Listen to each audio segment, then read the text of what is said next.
हिंदी साहित्य प्रथम वर्ष स्नातक के विद्यार्थियों द्वितीय प्रश्न पत्र की पुस्तक गद्य सागर से हम जयशंकर प्रसाद की कहानी आकाशदीप का अध्ययन कर रहे हैं और इसके तीसरे और अंतिम भाग की ओर, अंतिम पड़ाव की ओर हम चलते हैं।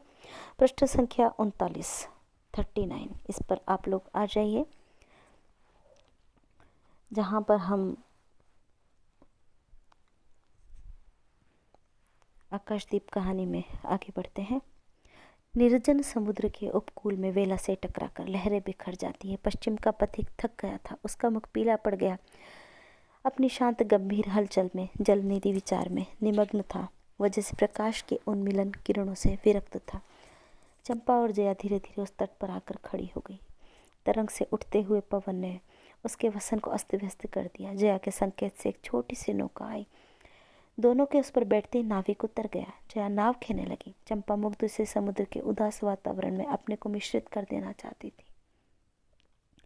इतना जल, इतनी शीतलता, हृदय की प्यास न बुझी, पी सकूंगी नहीं तो जैसे बेला में चोट खाकर सिंधु चिल्ला उठता है, उसी के समान रोदन करूं या जलते हुए स्वर्ण गोलक सदृश अनंत जल में बुझकर डूब जाऊं। चंपा के देखते देखते पीड़ा और ज्वलन से आरक्त बिंब धीरे धीरे सिंधु में चौथाई आधा फिर संपूर्ण विलीन हो गया।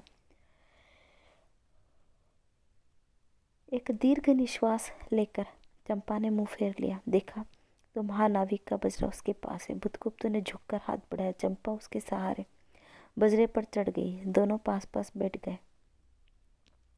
इतनी छोटी नाव पर इधर घूमना ठीक नहीं। पास ही वह जलमग्न शैलखंड है, कहीं नाव टकरा जाती या ऊपर चढ़ जाती।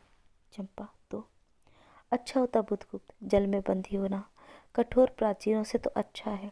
आह चंपा, तुम कितने निर्दय हो। बुधगुप्त को आज्ञा देकर देखो तो वह क्या नहीं कर सकता जो तुम्हारे नए द्वीप की सृष्टि कर सकता है, नई प्रज्ञा खोज सकता है, नया राज्य बना सकता है। उसकी परीक्षा लेकर तो देखो। कहो चंपा, वह कृपाण से अपना हृदय पिंड निकाल कर अपने हाथों अतल जल में विसर्जन कर दे। महानाविक जिसके नाम से बाली, जावा और चंपा का आकाश गूंजता था, पवन थर्राता था, घुटनों के बल चंपा के सामने ललछलाई आंखों में से बैठा था। सामने शैलमाला की चोटी पर हरियाली में विस्तृत जल देश में नील पिंगल संध्या प्रकृति की सहते कल्पना विश्राम की शीतल छाया स्वप्न लोक का सृजन करने लगी।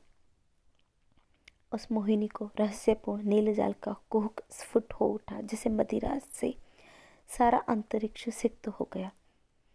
सृष्टि नील कमलों में भर उठी। उस सौरभ से पागल चंपा ने बुधगुप्त के दोनों हाथ पकड़ लिए। वहां एक आलिंगन हुआ, जैसे क्षितिज में आकाश और सिंधु का, किंतु उस परिरंभ में सहसा चैतन्य होकर चंपा ने अपनी कंचुकी से कृपाण निकाल लिया। बुधगुप्त, आज मैं अपने प्रतिशोध का कृपाण अतल जल में डुबो देती हूँ। हृदय ने छल किया, बार बार धोखा किया। चमक कर वह कृपाण समुद्र करते बेधता हुआ विलीन हो गया। तो आज से मैं विश्वास करूं, क्षमा कर दिया गया। आश्चर्य कंपित कंठ ने महानाविक से पूछा, विश्वास कदापि नहीं बुधगुप्त। जब मैं अपने हृदय पर विश्वास नहीं कर सकी, उसी ने धोखा दिया, तब मैं कैसे कहूँ मैं तुम्हें घृणा करती हूँ, फिर भी मैं तुम्हारे लिए मर सकती हूँ। अंधेरे हैं जलदस्यु हूँ, तुम्हें प्यार करती हूँ। चंपा रो पड़ी। वह स्वप्नों की रंगीन संध्या तुमसे अपनी आंखें बंद करने लगी थी। दीर्घ निश्वास लेकर महानाविक ने कहा, इस जीवन की पुण्यतम घड़ी की स्मृति में एक प्रकाश गृह बनवाऊंगा चंपा। यही उस पहाड़ी पर संभव है कि मेरे जीवन की धुंधली संध्या उससे आलोकपूर्ण हो जाए।